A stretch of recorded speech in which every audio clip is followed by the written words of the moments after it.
செஞ்சு காட்ட பாருன்னு பார்த்தீங்கன்னா சத்தான இட்லி பொடி செஞ்சு காட்ட போகிறேன். வாங்க செய்யலாமா? வாங்க. மிளகாயை வந்து வறுத்துக்குங்க. மிளகா எடுத்து வச்சுக்கிறேன். கலருக்கோசம் கொஞ்சம் காஷ்மீர் மிளகாயை வந்து வறுத்துக்குறேன். ஓண்டு எண்ணெய் ஊற்றி மிளகாய் வறுத்து அளவுக்கு நல்லா அப்படியே ஒரு மாதிரி எடுத்துக்குங்க. இந்த பாருங்கள், கடலைப்பருப்பு போட்டுக்குங்க. போட்டு கொஞ்சோண்டு எண்ணெய் ஊற்றி ரொம்பலாம் ஊற்றக்கூடாது. ஒரு 1/4 டீஸ்பூன் தான் ஊற்றி கோல்டு கலர் வர தீக்கக்கூடாது. எந்த பருப்புமே தீக்கக்கூடாது. கோல்டு கலர் வர்ற வரைக்கும் எடுத்துருங்க. இதை பாருங்கள். இந்த பாருங்கள், கருப்பு உளுந்து போட்டிருக்கிறேன் நான். உங்கள்கிட்ட உடச்ச உளுந்து இருந்தாலும் போட்டுக்குங்க, வெள்ளை உளுந்து இருந்தாலும் போட்டுக்குங்க. அம்மா உளுந்து வறுத்துக்கும். உளுந்து வந்து எண்ணெய் ஊற்றாமல் வறுக்கணும். அதுங்காட்டி பார்த்தீங்கன்னா பொட்டுக்கடலை போட்டிருக்கிறேன் பாருங்கள். பொட்டுக்கடலை இது மாதிரி 2 வாண்டு வச்சிங்கன்னா சீக்கிரமாக வேலை ஆகும். இருக்கிறேன் ஒரு 100 கிராம் அரிசி போட்டுருக்கிறேன்னு வச்சுக்கோங்களேன். நான் 1 கிலோ தூள் அரைப்பேன். அதுக்கு 100 கிராம் அரிசி அரைச்சிக்கிறேன். இந்த மிளகு போட்டுக்குங்க. கொஞ்சோண்டு சீரகம் போட்டுக்குங்க. பொரிஞ்சு வாசனை வந்தோடனே எடுத்துருங்க. இந்த மாதிரி அரிசி பொரிஞ்சு எடுங்க.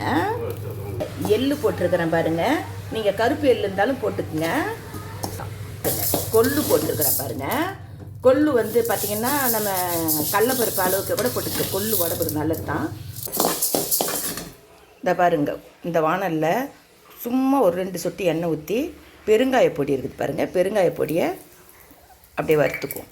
இந்த பாருங்கள், இந்த பக்கம் வந்தோடனே எடுத்துடுவோம்.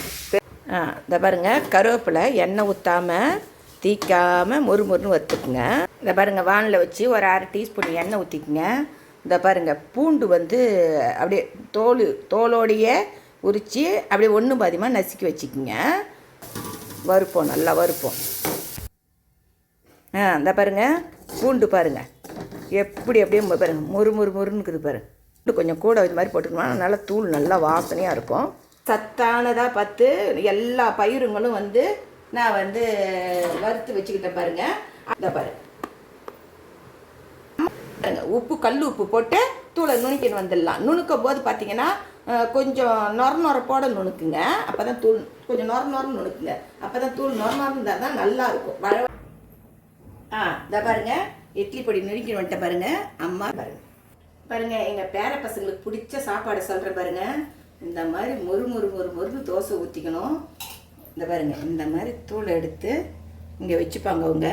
இதை பாருங்கள், இப்படியே வச்சுட்டு ரவுண்ட் வந்துச்சுங்களா. அதை பாருங்கள், இந்த மாதிரி நல்லெண்ணெய் ஊற்றிக்குங்க.